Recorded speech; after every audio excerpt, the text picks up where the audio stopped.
Hello and welcome back. Today's lecture is going to be a continuation of a series of lectures on the civil rights movement. And so we're going to be covering the years 1961 through 1965.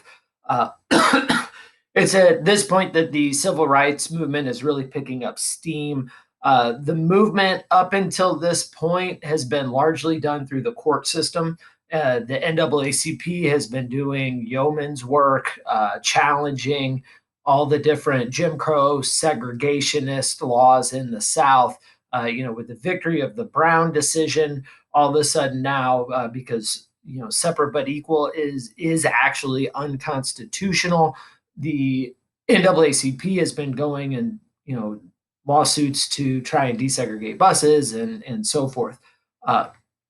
The years 1961 through 1965, we're going to see a little bit more direct action. We had talked about direct action in previous lectures. It's the idea that civil disobedience is really one of the ways to get the quickest change possible. And the idea of civil disobedience is, it's been around as pretty much as long as America has been around. It's one of the consequences of having a democracy is, because it's democracy is the will of the majority. Sometimes the majority passes laws that are unjust to other parts of society. And so civil disobedience is essentially saying you need to be able to break unjust laws to draw attention to them. And if you do that in a nonviolent way, you create sympathy for the protesters that are breaking these laws. And that will, once the voters are sympathetic to the cause, they'll vote in people who will pass laws to change those unjust laws. And that's the thing that the civil rights movement does really great. The fact that it's nonviolent, that when they're challenging these laws, there are going to be people that are going to be violent towards them. There's a clear good guy and bad guy in that situation. And the good guys are the protesters. And eventually the American public will come to see that through the images that are created during these protests, right? The media is there. They're taking pictures. That's the headlines of all the newspapers. It's on the nightly news. And so today we're gonna start talking about some of the more direct action part of the movement. One of the biggest direct action protests is going to be the freedom rides. And so in the very beginning stages of the 1960s, we're going to see that a group of young college students are going to organize themselves through the organization known as CORE, the Congress of Racial Equality. And on May 4th, 1961, 13 college students, it's a mix of male, female, white, and black students, 7 black, 6 white students, are going to challenge the segregation of bus terminals throughout the South. And so their plan is to hop on the interstate buses that and travel through the deep South, ending up in Louisiana, and stopping at the terminals and going in as coupled, like as a white man and a black man, and going and sitting down in those segregated terminals in the South. Now, a couple things about that. One, it's CORE, that is the organization that is protesting here. Remember, CORE is a northern group. They're a little bit naive about the amount of violence that they're going to experience in the South. They have these like training programs before they go where they like slap each other and yell bad names at each other, and that's just like child's play. That, of course, that stuff's going to happen. They're not expecting to be firebombed, and which they will be. And so CORE is not prepared for what's about to happen. Now when they start their journey, the border states tend to be a little bit less radical than the deep South. And so as they go through some of these southern border states, essentially the government's there just going to take down all their segregation signs as the riders come through and allow them to travel through and sit in these bus terminals. And as soon as the protesters, the Freedom Riders, that's what their name is going to be, as soon as the Freedom Riders go through, they put the segregation signs back up and, back to business as normal. The Deep South isn't going to do that. The Deep South really believes that if they give an inch, that these protesters will take a mile. And so when they get down to states like Alabama and then Mississippi, we're going to see some pretty extreme action being taken. Alabama, it's going to be violent. Mississippi, it's going to be, harsh prison sentences that are going to try and stop the Freedom Riders. So the freedom rights are meant to test the Brown decision, right? The segregation is that's a separate but equal from Plessy kind of thing. The Supreme Court has said you can't do that anymore. The federal government, as these decisions are coming out, are starting to force desegregation in the South. And so this is just one more attempt to do that. These riders are going to be forced with all kinds of violence, including being firebombed, which is, really scary. And so, and there's going to be challenges that are technical as well. And so, this is a really scary thing that's going to be happening to these, these bus riders. And you're the bus drivers. Some of these guys are, they're just like everybody else. It's a swath of the American public. I'm sure some of them were pro segregation and some of them were sympathetic to the riders, but all of them are just trying to, work a job and feed their family. And so they're going to see, an unwillingness of the bus drivers to, actually drive them through the South. The Kennedy administration is essentially going to have to convince the bus drivers to continue to carry the Freedom Riders through the South, and with support from the federal marshals, which will end up being kind of a failure as well. Eventually, what is going to happen is that CORE, because of the violence just gets too much, is going to have to drop out of the freedom rights. It just gets too violent for them. And so the SNCC is going to have to take over. Remember, SNCC is a much more radical, and I say radical, it's still nonviolent for sure. But it's a Southern group. And so they've been exposed to racial violence in the South their whole lives. And so they're really willing to put their lives on the line. As a matter of fact, when CORE actually exits and SNCC decides to take over, it's Diane Nash that really leads that group, and she will make all of the SNCC freedom riders essentially sign their last will and testaments. And that's not just like some PR stunt. That's like a real thing. They expect that some of them might die. Now, none of them will, but it is a closely run thing. I mean, they're going to be firebombed. They're going to be attacked with knives. It's the police are going to set them up for ambushes by the KKK. I mean, it's like this is a seriously legit thing. The Kennedy administration will actually try and talk SNCC out of it, and Diane Nash is not going to have any of it. She's a really spectacular woman. So when we're looking at the freedom rights, like I said before, initially when they start out, the northern border states, we're not going to see a whole lot of violence there. But by the time they get to about South Carolina, we're going to start to see the beatings and the firebombings. What you're looking at now is a bus that had freedom riders on it that was attacked during their ride through the South. And what happened was that a local gas station owner actually set up an ambush for this bus. And so what they did was ambush the bus, got the bus to pull over, and then surrounded the bus and essentially told everybody to come out. The people on the bus, the freedom riders, we're not going out there. You guys have bats, and there's actually a police officer that's just standing there doing nothing. And so to get them to come out, they threw what was essentially a Molotov cocktail through the window. That's like a glass bottle with gasoline in it and a rag, like the rag on fire, throw it through.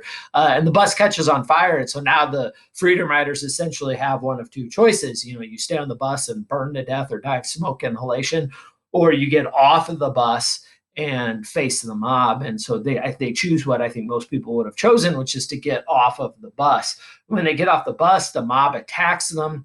I mean, they had to get off the bus was challenging. That they were holding the door shut for a while, and eventually they'll bust out. They're coughing, they're covered in soot, and then immediately the crowd starts beating them as the police just are essentially just watching. It gets really bad. It gets really scary. They're beaten, and these are the core kids that are on the bus. It's not SNCC yet. They're beaten pretty bad, and eventually the cops, fire a couple rounds in the air and call it off. It's the police knew that if it got too far out of hand, that it would fall back on them, and so it wasn't necessarily to protect the freedom riders that they called it off. It was more along the lines of, look, if we kill them, the whole nation is kind of watching. That's going to come down on us, so that they stop it.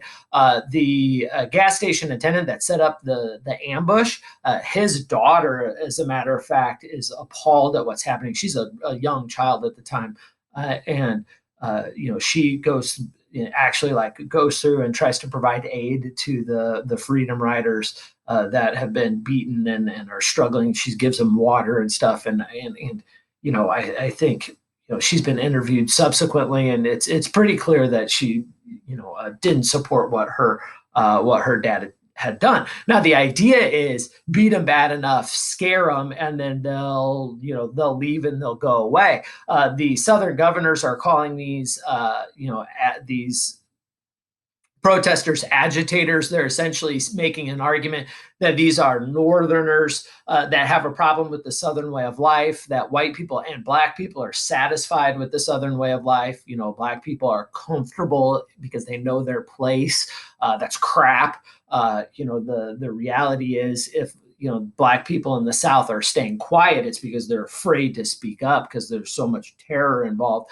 And so, the Southern governors are, calling these guys agitators in the media and saying, "Look, Northerners, you guys just need to mind your own business and stay out of our business." It's at this point that we're going to see that the core riders are freaking out, and SNCC is going to have to take over. The freedom rides will continue. By the time they get to Birmingham, we're going to see, excuse me, move the image here. By the time that the riders get to Birmingham, that's when we're going to start to see real violence. And not that the previous attacks weren't violent, but we're going to see extreme violence that is actually condoned by the governor and by the local government.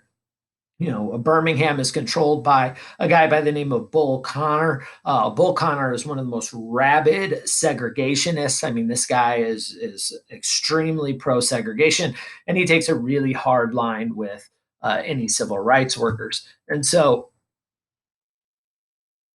the civil rights workers get down to Birmingham. They're going to occupy the whites only waiting area and sit there and protest. It's at this point that the bus companies decide, this is too much. Like, the buses are being attacked. We can't get involved in this. The unions are saying, we're not going to put our riders at risk. Robert Kennedy, who is the attorney general for his brother John F. Kennedy, the president, is going to convince the bus company to continue these protests, and that they'll, essentially have the federal marshals be placed in charge for protection. The bus companies will capitulate because, the president essentially is like, look, we're going to fine you for not doing this and make it very expensive for you. And so what will happen at this point is that the Justice Department will be putting protection on these protesters. Now, the governors of these states are going to promise, you don't need to do that. We'll protect them. You see what happened in Birmingham before all this happened was, the Birmingham police department was, we've got this. We'll have this under control. But then what they did was they organized a 15-minute window where the protesters, where the police would just disappear and the protesters could essentially do whatever they wanted. And so for that 15 minutes, and so the protesters are getting beat once again, pretty violently. Once the federal marshals are put in charge, they're essentially going to travel with the groups, but they only travel so far before they're actually called off again. And as soon as they're called off, the protesters get attacked again. And so what you're going to see is this protection is kind of limited, and there's big gaps in the federal protection that the Southerners are going to take advantage of. And so here are some examples of the waiting rooms and the signs, the whites only waiting rooms, these segregated waiting rooms. We have federal protection for the workers here. The As we see that the eventually the federal protection will get the Freedom Riders through Alabama, which tried through violence to stop the protesters. They're eventually going to get into Mississippi. Mississippi's going to take a different tact. The governor of Mississippi is essentially going to say, look, white protesters, the white people that are attacking the protesters, he tells them to stay home. And what they end up doing is just arresting the protesters as they come through into Mississippi. Now, they shouldn't be able to do that because the federal government is essentially guaranteed their protection, but the governor of Mississippi has cut a deal with the Kennedy administration, and so Governor Barnett in Mississippi has essentially said, you know what, we'll make sure there's no violence, but what we're going to do is we're going to arrest them and send them to Parchman Prison. And Parchman Prison has probably got the reputation for being the worst prison in all of America. And so, Governor Barnett thinks he can break the Freedom Riders that way. So as the Freedom Riders go into Mississippi, they're being arrested and round up. Well, at this point, SNCC's in control, right? SNCC's not afraid to die in attacks in Bull Connor's Birmingham. And so if that's the case, then they're not going to be afraid of prison. And what SNCC decides to do is just to fill the prisons up. And so the Freedom Riders just keep coming, and they literally fill up the prison. And, to the point that the Kennedy administration essentially just has to go in and stop this. And so, you just can't have all these young college kids, white and black, right? It's like a 50-50 mix. Coming in and filling up Parchman Prison. I mean, all of a sudden now you've got Catholic priests, you've got Jewish rabbis, Protestant preachers, all flooding down to and getting arrested and being sent to Parchman. And so eventually the Kennedy administration gets the Interstate Commerce Commission to essentially order across the country that these waiting rooms be desegregated. And so you're going to see a Freedom Riders win here. The Interstate Commerce Commission, right? The federal government has complete control over anything that crosses state lines. And so the Interstate Commerce Commission essentially says no more segregated waiting rooms.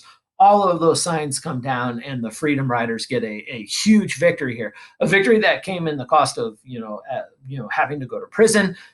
It came in the cost of massive amounts of violence perpetrated against them, but it ends up being a victory.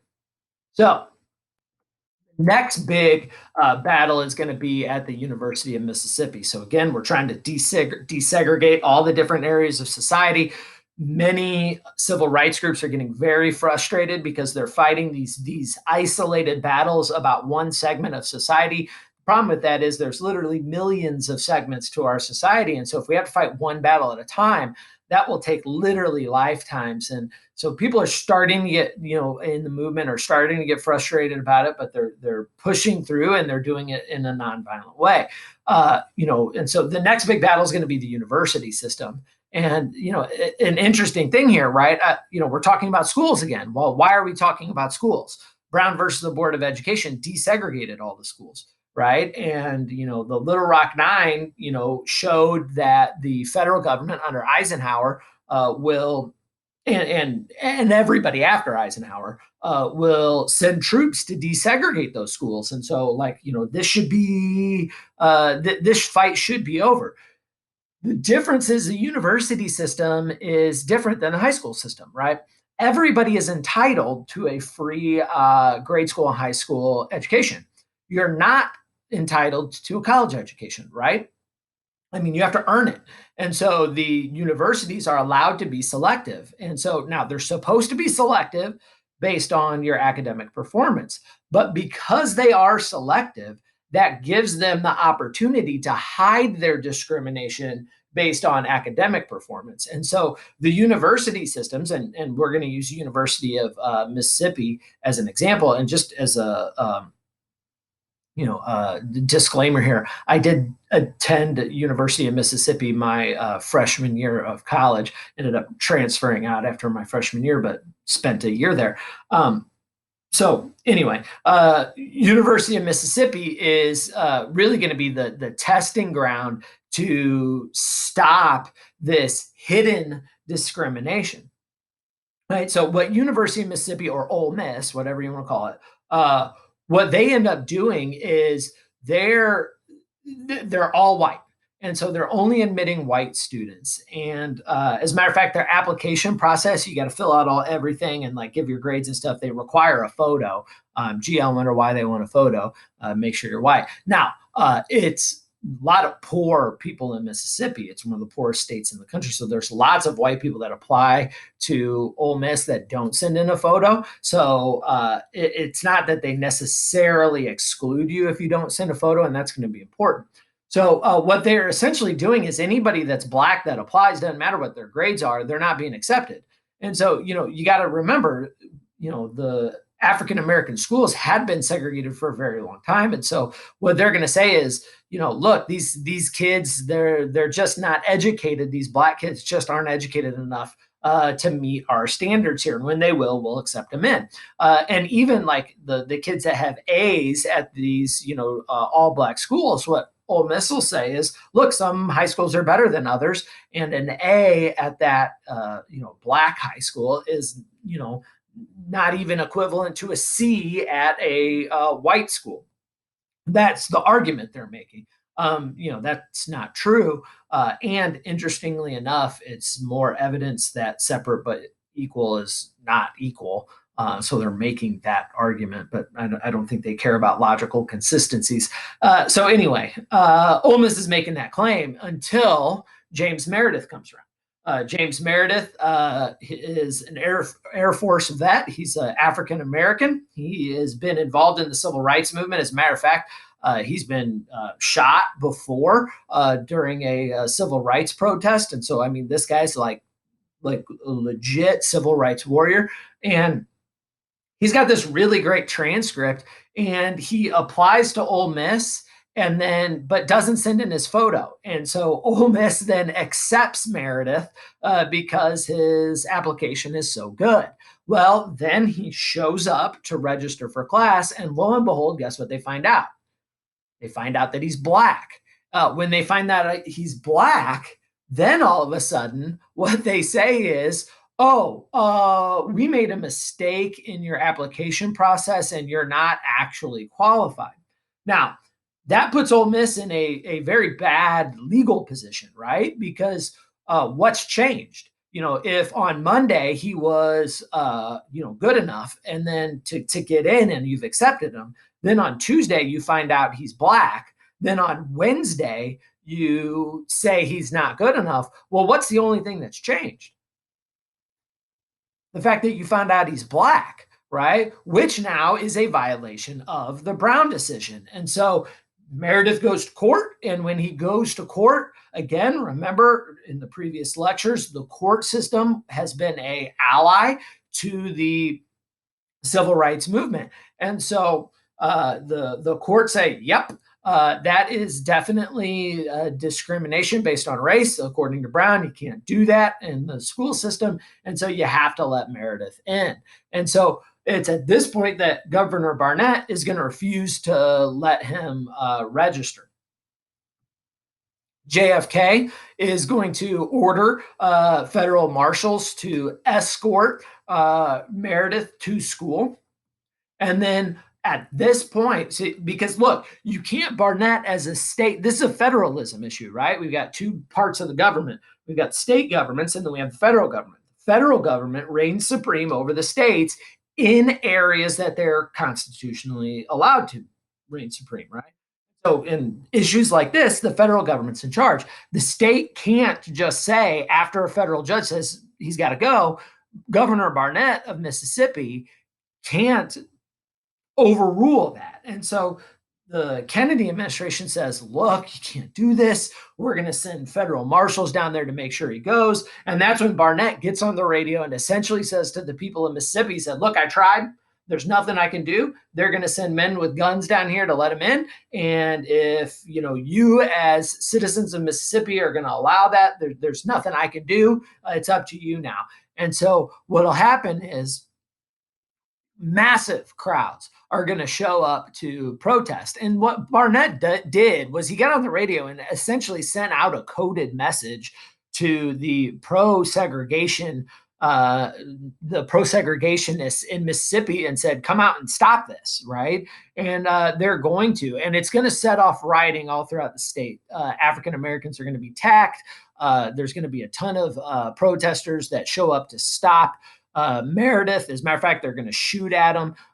There's a bullet hole in one of those columns that's actually still there at Ole Miss where Meredith tries to register. Now, 200 people will be arrested. 2 people will be killed in the rioting. It will be violent. Now, the federal government is not going to just let this happen, right? They're going to get James Meredith registered. He's going to major in political science. He's going to graduate. And this is going to really begin the process of desegregating the university systems. They're not going to really be able to hide behind this idea that, Black people just aren't good enough to meet our standards, which is total crap, right? I mean, we all know that that's total crap, but that's the argument they were making. And so because of Meredith, we're going to start to see the university systems in the South start to desegregate and allow in African Americans. And so, it's a really great thing that happens here. James Meredith, he will graduate. He's going to continue to be a civil rights worker and protester. He'll be shot again at another one of these protests. It seems like people are always shooting at this guy. But he's a tough guy, and he's going to make a real difference in the movement. So we have desegregated the bus terminals with the Freedom Rides. We are starting to desegregate the university system with James Meredith at Ole Miss. And then the next step is going to be trying to desegregate an entire city. And that's going to be the city of Birmingham. Birmingham is the most segregated city in the country. Like I said, it's run by Bull Connor, who is a just violent segregationist, and probably the most feared segregationist in the country. There's been a movement in Birmingham for a very long time, and we've seen massive amounts of violence between 57 and 63. We've seen 18 bombings, blowing up of Black churches, because remember, a lot of this movement is coming out of the leadership of the church, all kinds of racial violence. And so the movement is really going to organize. And so you're going to see the SCLC, right? That's Martin Luther King's group, the Southern Christian Leadership Conference, and SNCC really trying to start a movement in Birmingham. It's called Project C, which is a series of boycotts and marches, protests within the city to desegregate all aspects of the city. Well, while that's happening, Martin Luther King is going to get arrested. And as he gets arrested, he's going to be thrown in jail. A couple of important things happen here. First of all, while he's in jail, SNCC is going to start taking over the protests. And remember from previous lectures, of these two groups, SCLC generally plays by the rules more. They're more about boycotts and marches. The SNCC, the Student Nonviolent Coordinating Committee, they are much more radical, much more direct action. And so they're the ones that kind of they're nonviolent, but they do want to provoke a fight, right? They want to get the segregationists to attack them because they know that that will create sympathy and push the movement on. So when Martin Luther King ends up in prison and SNCC starts to take over, we know things are going to get a little bit more radical, and they're going to court some violence here, and the courting of that violence is going to be a very effective strategy. The other thing that's going to happen while Martin Luther King is in prison is he's going to write his letter from a Birmingham jail, and uh, it's one of the most important things that's going to be written during the civil rights movement. And it's important because it's written from Martin Luther King to white people. And that's important because remember, the movement's got to get that like average white guy from Ohio to be sympathetic to their cause. And the American public is starting to get frustrated with the civil rights movement. And you got to remember, this is all going on in the context of the Cold War. And so, Russia's, making moves in Eastern Europe, and China has fallen to the communists, and the Korean War has happened, and all of this stuff is going on. We got escalation in Vietnam. The world really looks like it's fallen apart, and then we see these civil rights protests, and freedom riders getting bombed, and people being sent to Parchment Prison, and riots in Mississippi over Ole Miss. And so the lunch counters are being protested, and that average guy in Ohio is just like, oh my God, I'm tired of getting off of work and turning on the news and seeing the world fall apart around me. And that guy, who's kind of sympathetic to the civil rights movement, is just like, he's getting frustrated, and he's saying, we don't need all this domestic strife. We've got all these other things that we have to worry about. Things are changing. The courts are on your side. Just calm down a little bit, civil rights workers, because things are changing. Just let them change naturally and slowly. We don't need all this chaos. Well, Martin Luther King recognizes, like, no, this is urgent, right? These are our lives that we're talking about here. And so he wants to write a letter to that guy that's saying, slow down, take your time, and explain to him why they can't slow down and take their time. And so the letter from a Birmingham jail explains all of that to that average white guy. And so I'm going to take a minute here. I'm actually going to read the letter to you because I think it's important. So bear along with me. I guess it's easy for those who have never felt the stinging darts of segregation to say, wait. But when you've seen vicious mobs lynch your mothers and fathers at will and drown your sisters and brothers at a whim, when you have seen hate filled policemen curse, kick, brutalize, and even kill your Black brothers and sisters with impunity, when you see the vast majority of your 20 million Negro brothers smothering in an airtight cage of poverty in the midst of an affluent society, when you suddenly find your tongue twisted and your speech stammering as you seek to explain to your 6-year-old daughter why she can't go to the public amusement park that has just been advertised on television, and see the tears welling up in her little eyes when she is told that Funtown is closed to color children, and see the depressing clouds of inferiority begin to form in her little mental sky, and see her begin to distort her little personality by unconsciously developing a bitterness towards white people. When you have to concoct an answer for a 5-year-old son who is seeking in agonizing pathos, Daddy, why do white people treat colored people so mean? When you take a cross country drive and find it necessary to sleep night after night in the uncomfortable quarters of your automobile because no motel will accept you. When you are humiliated day in and day out by nagging signs reading white men and colored. When your first name be next and plagued with inner fears and outer resentments. When you are forever fighting a degenerating sense of nobodiness. Then you will understand why we find it difficult to wait. There comes a times when the cup of endurance runs over and men are no longer willing to be plunged into the abyss of injustice where they experience the bleakness of corroding despair. I hope, sirs, you can understand our legitimate and unavoidable impatience.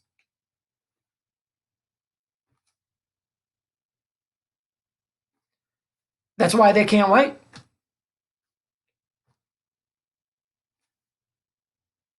It's easy for that guy in Ohio to say, "Wait, things are changing slowly. His life is fine. His children, they're not being attacked, right?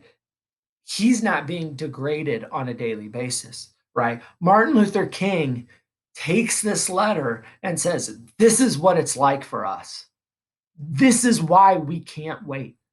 We have we have to be able to get change and we need it now, right?" The letter, it's a powerful letter.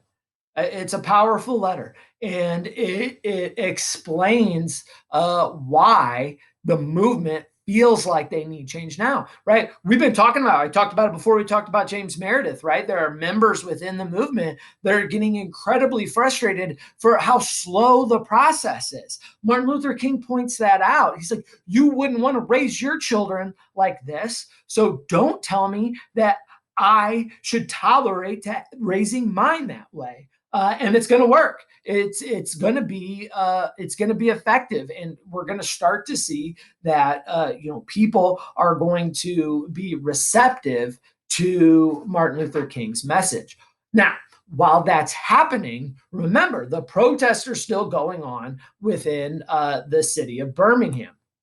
And it's SNCC that has taken over. And SNCC, remember, they're a little bit more radical. They're going to do something that is wildly controversial in the movement, right? This is, Bull Connor's Birmingham. We know that he's violent. He's turning on the fire hoses on the protesters. The police are beating them with, batons in the street and unleashing police dogs. They're arresting people in mass. I mean, this is a really tough fight. And so the protesters are again nonviolent. They're respectful when they get arrested. They don't resist arrest. They don't fight back as all these terrible things are happening to them.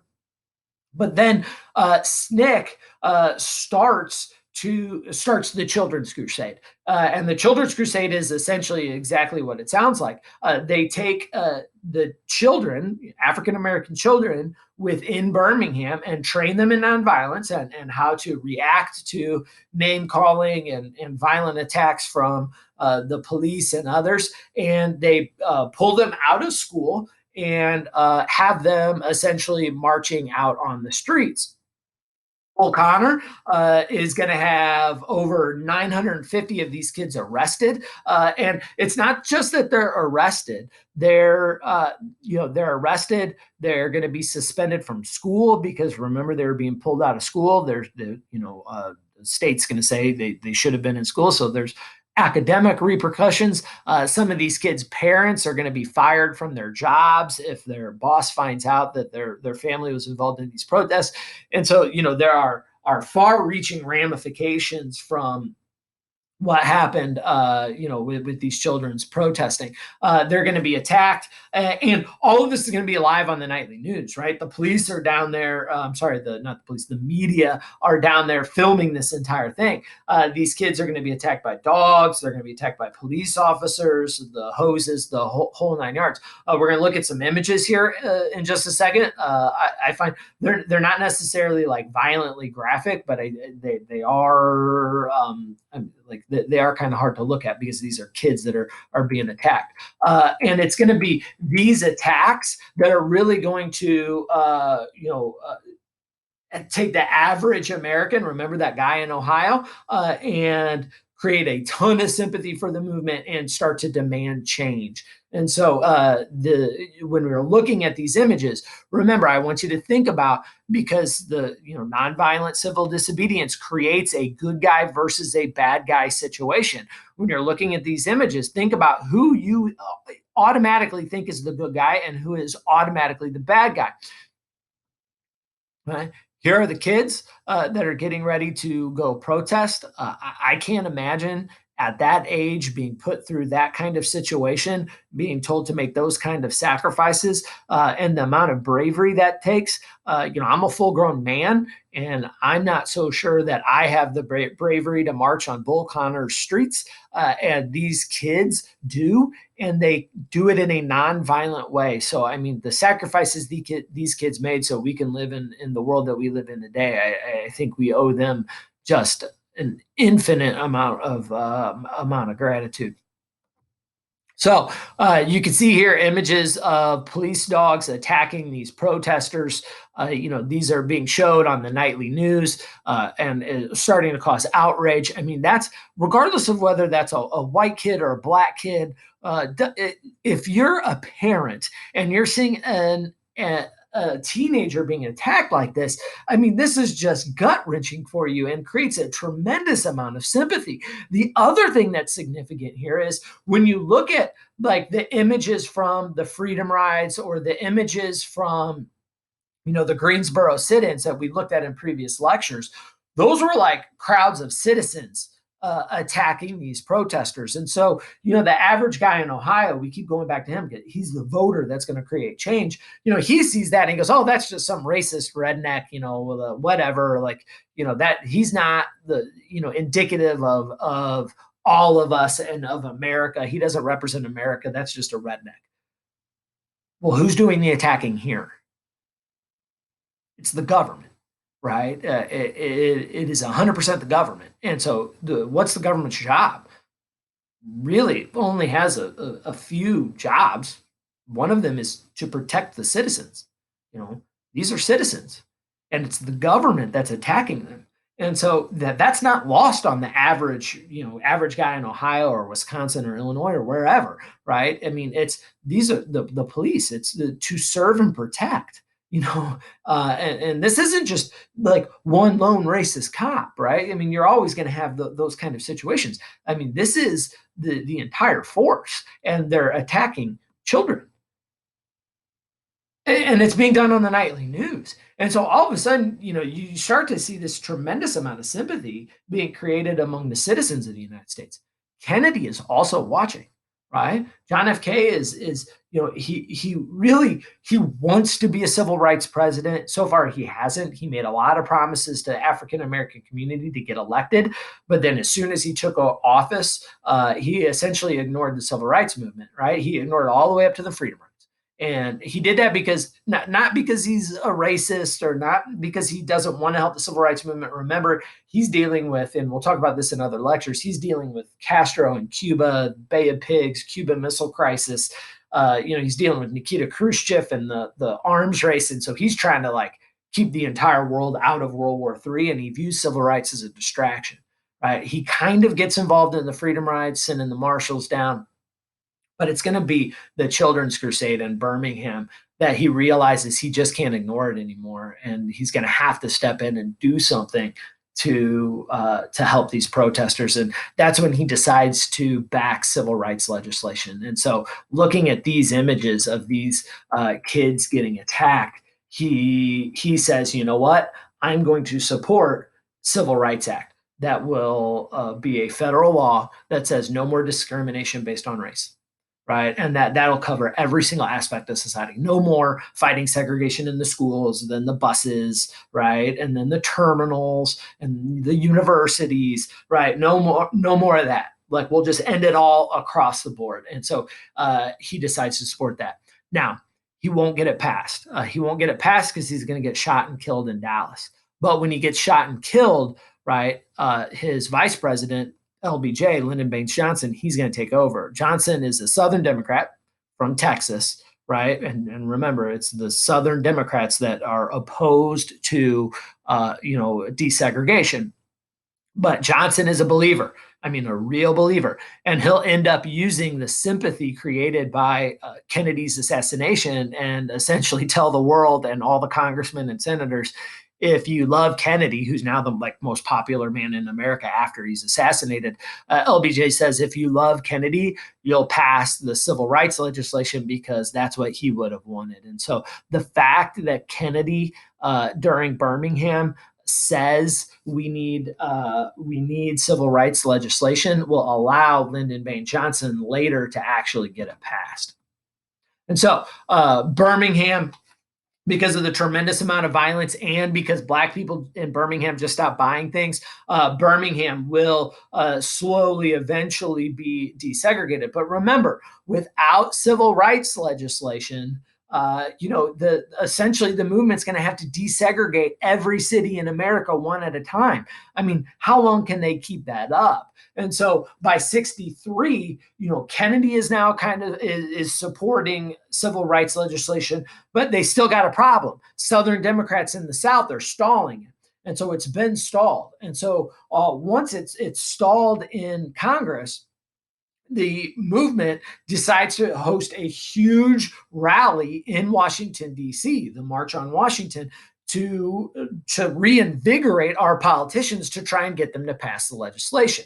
It's organized by A. Philip Randolph, but it's going to include CORE and SNCC, the NAACP. I mean, everybody, the Big Five, Urban League, everybody's really going to be involved in this. Now, when they show up, this really becomes the symbol of the civil rights movement.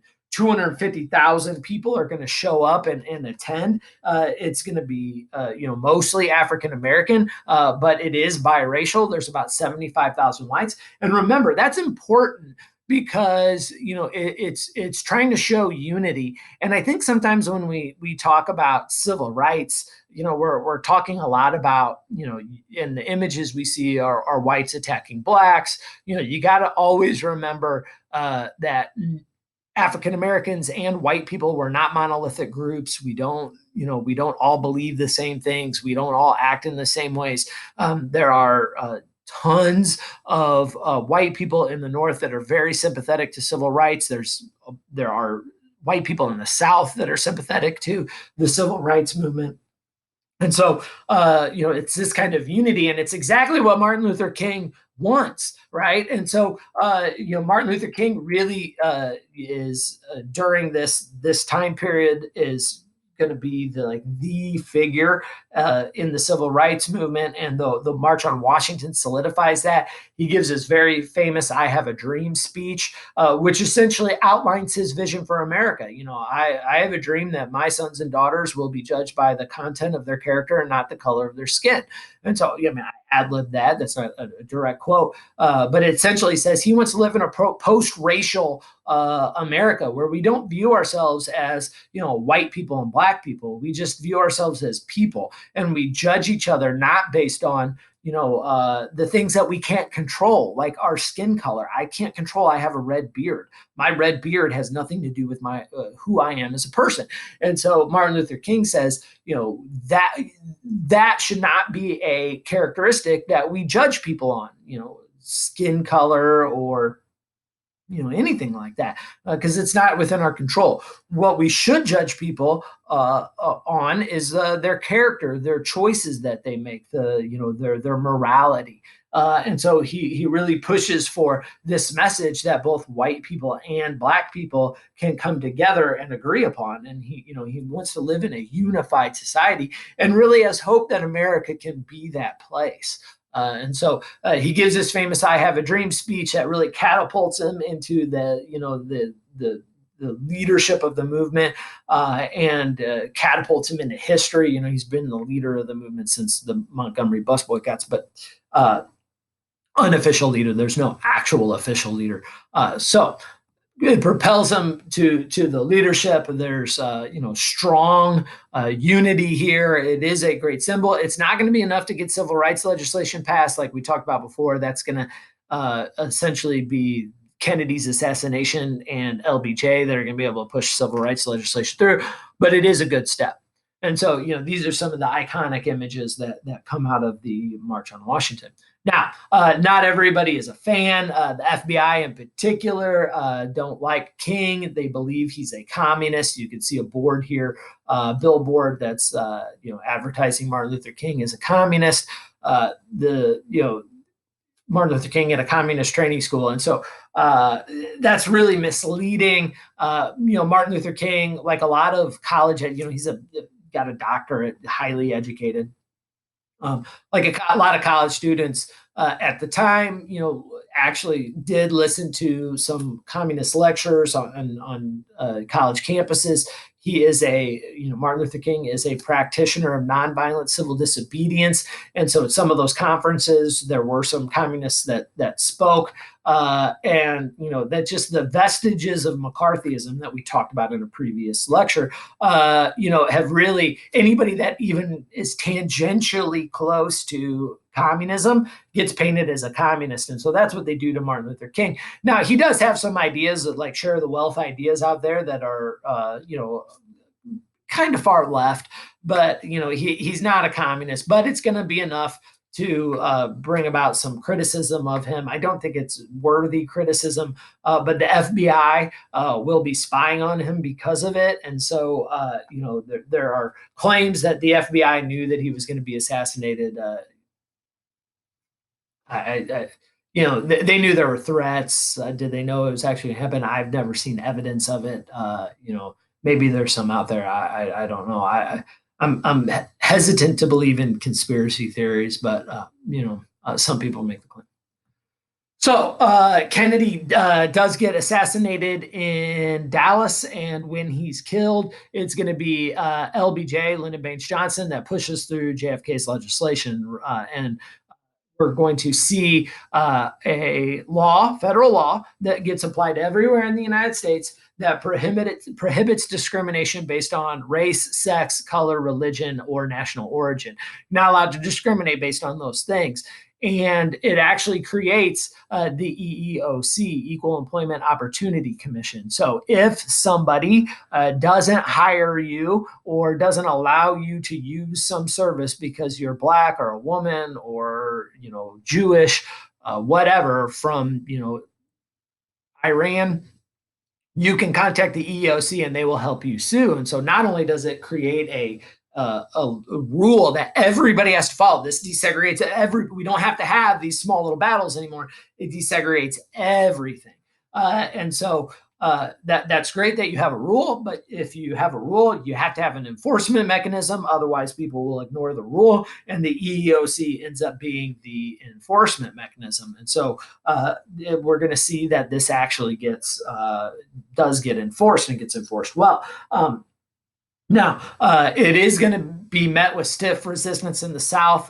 Southern Democrats are going to stage a 75-day filibuster. And so it's going to be the Republicans in Congress that are going to be able to overcome that with the help of Northern Democrats, be able to push it through and get the Democratic president, LBJ, to sign the legislation. So it will be enacted. So seems like everything is good and the civil rights movement should be over, right? Well, not quite. There's, desegregation has been one part of the battle, but the other part of the battle is voting. Right? The South has essentially created a system in which African Americans haven't been able to partake in the political process. And now, if you want to be free and you want to have the government, treat you fairly, and you want your, you want the government to be able to provide the same resources for you as they do for other families, that you got to have politicians have your back, and if you can't vote, you're not going to get that. And so African Americans really need changes being made in the South as far as voting rights go. What has happened is the southern states have developed a system where they say that they're not discriminating against Blacks at the polling places. They're just using their constitutional powers. The states are in charge of registering voters and setting those qualifications. That's constitutional. And what they're just saying is, look, we have a literacy test for our voters because we just want to make sure we know that our voters are intelligent and making good decisions. And so we want to make sure they're educated. And it has nothing to do with Black and white. The problem with that is that when white voters come in, a lot of I don't want to say the education system in the South is not good, because that's a gross oversimplification. There are great schools in the South, but in general, and in the '60s as well, they're just not as good as they are in the North. Um, the southern states today, there's several southern states today that are, their education system is struggling, and so there's lots of poor uneducated whites. Well, guess what happens when those poor uneducated whites in the 1960s go to vote? Nobody asks them to pass a literacy test. You just sign your name on the registrar and go vote, right? And so the but when a black person comes in, they're going to be handed a piece of literature, like it could be a copy of, the state constitution. It could be, I mean, like a part of the segment of the Magna Carta, and they're going to say, "Read this and tell me what it says." Well, I mean, if you ever read anything like that, it's very hard to read. I'm fairly well educated, and some of that stuff, it's just like it's hard, and it's really hard to read. It's like legal speak, and some of these things are, that like old English, and it's like, what, huh? Right? And so it's really designed to make sure that you can't pass it, and so that's how they're keeping black people to vote. They're also, in some states, administering poll taxes, and so it's, well, hey, look, the states have the right to tax, and so if you want to vote, you got to pay this poll tax. Well, they make the poll tax so high that they know that because of the sharecropping system and segregation in the South, sharecropping is essentially over by this point. But because black people haven't been able to accumulate wealth, for the 100 years after slavery, they can't afford these poll taxes. And guess what? When there's huge amounts of poverty in the South, and those poor whites that can't afford the poll tax, they're not asked to pay it. And so African Americans have been excluded from being able to vote in the South. And so Freedom Summer is going to be a drive to get African Americans to register and get them to the polls to be able to vote. And so, they can have politicians that will end some of these racist policies. The problem with that is that the KKK is also trying to keep the black population from voting, and they're doing it through violence and intimidation. Young men are being lynched in the South for even talking about registering to vote. And so during the Freedom Summer, CORE and SNCC are going to send young civil rights workers down into the South. It's going to be, again, a biracial movement. As a matter of fact, during the Freedom Summer, I believe more white civil rights workers head down the South to get black, because it is so dangerous. And so, the KKK is less willing to kill, these white civil rights workers than black civil rights workers. And so it's kind of this strategic thing, although they will kill the white civil rights workers. They're using the civil rights workers again, they're nonviolent. And they go down to register they go down to register these voters. Well, what ends up happening is two white and one black freedom Freedom Summer volunteers will end up being murdered, and their images are displayed on TV. And so, like, they go missing, and then there's this huge search. And while there's these huge searches, they're searching the swamps and the rivers in Mississippi. They're pulling up all these black bodies, right? And these are young African American men that either tried to register to vote, or maybe they like looked at a white woman wrong. Those are kind of the two main reasons that black men were being killed in the South. And they're finding all these black bodies, which the black population in the South knows that that's been happening for a long time. But when there's all this outrage and this media reporting, they're really talking about, the media is focusing on the white civil rights workers. This is going to create a lot of animosity here. And so a lot of members of SNCC, guys like Stokely Carmichael, that'll be radicalized later on, are going to be like, what are you talking about? Like, all of a sudden now you care? This has been happening for decades in the South to young black men, but now all of a sudden a couple of white kids get killed, and then now it's a big deal. And so, it's going to really kind of radicalized, particularly SNCC, right? The SNCC, remember, they're students, they're younger, more likely to be radicalized and angry. And so some of the members of SNCC are going to actually break off from the nonviolent civil disobedience route, and they're going to start to move towards black nationalism. which we'll talk about in a future lecture. And essentially, look, by 1964 and then into 1965, the argument is, well, if we get the argument has been all along, if we get federal legislation to end discrimination, that'll solve all of our problems. Well, we got that legislation. It hasn't solved all the problems. And so these younger people are saying, well, maybe nonviolent civil disobedience doesn't work. In reality, it has, right? I mean, there's no doubt about it. The world is becoming a much more tolerant place over time. We clearly haven't worked out all of our problems yet, but we're moving in the right direction. Now, whether we're moving fast enough, that's an issue up to for debate. But there's going to be a portion of these young civil rights workers that are really getting frustrated because of what's going on with the Freedom Summer. And that will lead us into Bloody Sunday. And so the idea is for Bloody Sunday, again connected to this voter registration, is that their protesters are going to march from Selma to Montgomery, essentially with the idea that they're trying to draw attention to to voting rights and getting African Americans fully enfranchised. And so they want to register Black voters. And the governor Governor Wallace is going to order that the march be stopped. And what they do is they actually set a trap. And so what you see in the picture above is the Edmund Bettis Bridge, it's an arched bridge. And so the police force is going to be on the other side of that bridge. And so as for the protesters here who know that the police have been ordered to stop them. And so the nonviolent guys, they know they're probably walking into some violence here, and they go anyway, which is just another testament to their extreme bravery. They're going to walk over the bridge. And as soon as they get to the top of the bridge to walk down, they see the police waiting there. Essentially to set the trap.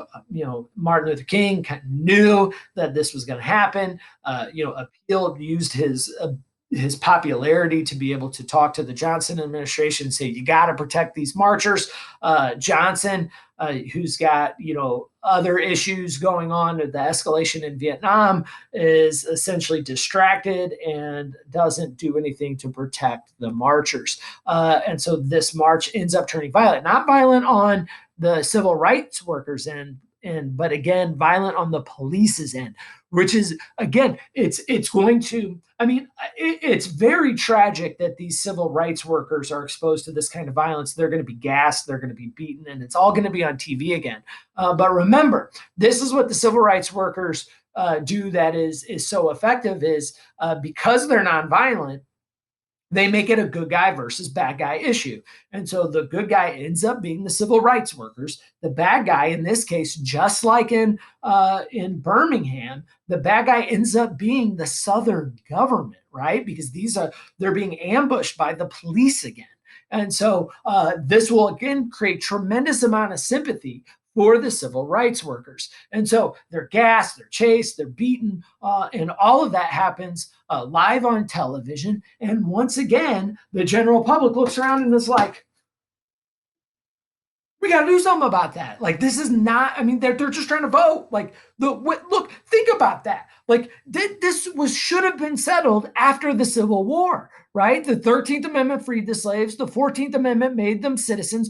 All of these people here are citizens. And the 15th Amendment gave all the men the right to vote. We're at the point now, we're past 1920. The women should have the right to vote too. They're still being denied access to those polling places. They just want to exercise the right that they are constitutionally allowed to have. And the Southern government is standing in the way.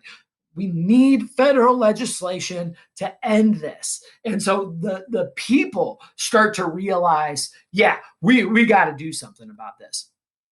And so here's some of those images. It is clearly a booby trap, that's not the right word. It's clearly an ambush, and the protesters again gassed and beaten. You can see the police in their uniforms wearing gas masks. They knew that they were going to need those gas masks, and beating up the civil rights workers, and that will lead to the 65 Voting Rights Act. So within 2 years, 64 and 65, we get two incredibly important pieces of legislation. Voting Rights Act, essentially Johnson just says, man, like we got to do something about this, gives this speech to Congress and helps push through essentially, legislation that is going to uniform the standards for voting. It's going to ban literacy tests and poll taxes. It's going to stop intimidation and threats and violence at the polling places. And start to and actually it's going to the federal government's going to monitor the South for years and years and years to make sure that this gets enforced. And so we're going to see, because of the Voting Rights Act, major progress is going to be had. Now, this isn't going to solve all our racial problems. I mean, we know that with hindsight. It does make America a much more free, much more fair place to be, and it's going to really start to. We're really in the 60s, really starting to make good on that promise about, that our founding fathers made, that all men are created equal. We're moving in that process. We still have kinks to work out, and even to this day, and it's 2020. We still have issues that we have to work out, but we are moving in the right direction here. But because we still have issues to work out, there's going to be portions of the movement that are going to be unsatisfied, right? And they're going to look and they're going to say, look, we've been fighting this fight our whole lives. We were told that the Civil Rights Act and the Voting Rights Act would fix all our problems. It didn't. And so maybe we need some alternative method to getting what we want accomplished. And so the next lecture that I'll post is going to be about a different approach to the civil rights movement. That's going to be more about Black nationalism, the Nation of Islam, Black Panthers, and a more radical movement. So I know this was a long lecture. I appreciate your attention. Thank you very much. And I will see you again shortly. Have a wonderful day.